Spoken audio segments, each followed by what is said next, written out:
I'm Aaron Gold for Auto by Tel, and as you can tell by the gigantic scoop, I am driving the 2015 Subaru WRX. This is a legendary car known for its turbocharged engine and all-wheel drive, and it is all new for 2015. Now, truth be told, it would be pretty difficult to screw up this car, and Subaru hasn't, but they have made a couple of controversial changes, and the first one is around back. Now, the previous WRX was available as a hatchback or a sedan. The new WRX is only available as a sedan, and the reason, Subaru said, is that by concentrating on one body style, they could put more money into stiffening up the body structure and the chassis. And that has been done to very good effect. The problem is that this trunk, which is only 12 cubic feet, is really no substitute for the enormous cargo bay that was in the hatchback. Now, the WRX is famous for its turbocharged flat 4 or boxer engine, and that is the format to which they have returned. However, the engine is smaller and more powerful. 2 liters as opposed to 2.5 liters last year, but the horsepower goes up to 268, torque is 258 pound-feet, and that comes on from 2,000 RPM to 5,200 RPM, and when we drive it, you're going to see why that is so important. Now, the WRX benefits from its association with the Impreza, which was redone just a couple of years ago. You have a nice, simple, straightforward control layout, not too much to distract you. It makes it easy to concentrate on the road. They've added a couple of things. Number one is this center gauge thing, which shows your boost and your fuel economy and your all-wheel drive, something or other. And they've redone the seats. So you have these nice, heavy bolsters to hold you in place while you're cornering, which is important because you can corner really fast in this car. As for the back seat, yes, it has a back seat. Can we drive it already? Now, along with the extra horsepower, Subaru has stiffened the suspension and given the WRX bigger brakes. And the way it comes together is simply amazing.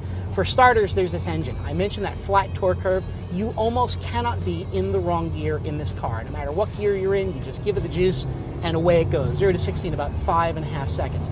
And the responses are just brilliant. This thing is so sharp, so precise. You know, so many people are trying to make their all-wheel drive cars feel like rear-wheel drive or rear-wheel drive feel like front-wheel drive.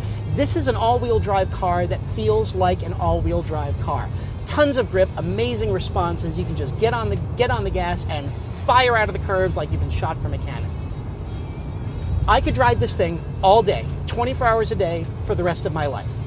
I would lose my job, I'd get kicked out of my apartment, my wife would leave me, my kids would find a new father, and you know what? I would probably be happy because I am driving a WRX.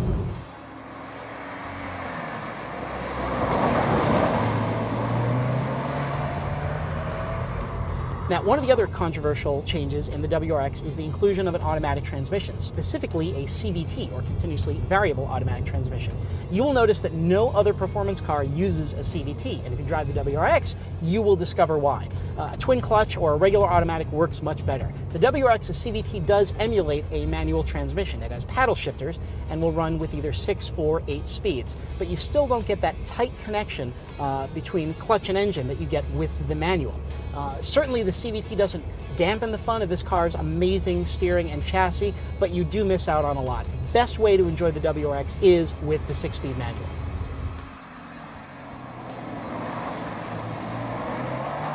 Now, the old WRX was a wonderful car, but it didn't feel quite perfect. You could really sharpen the edges with a few $1,000 in aftermarket springs and shocks and other things. This car feels completely finished. I mean, I don't know what you would do to make this car any better. And frankly, I've kind of fear for the future of the people who make their money selling greasy bits for the WRX. This thing is just perfect out of the box. Now, at the time we shot our video, Subaru had not announced pricing. They said that the 2015 WRX would be a few $100 more than the current car, which starts at $25,995. So we figure once you get done with destination fee, this one's going to be around $27, probably range up into the low to mid 30s. No matter, mortgage what you have to mortgage, sell a couple of children, because this is a magnificent car. I love it. It's the entire all-wheel drive turbocharged experience distilled down. I want to kiss it. I'm Aaron Gold for Auto by Tel. Mwah!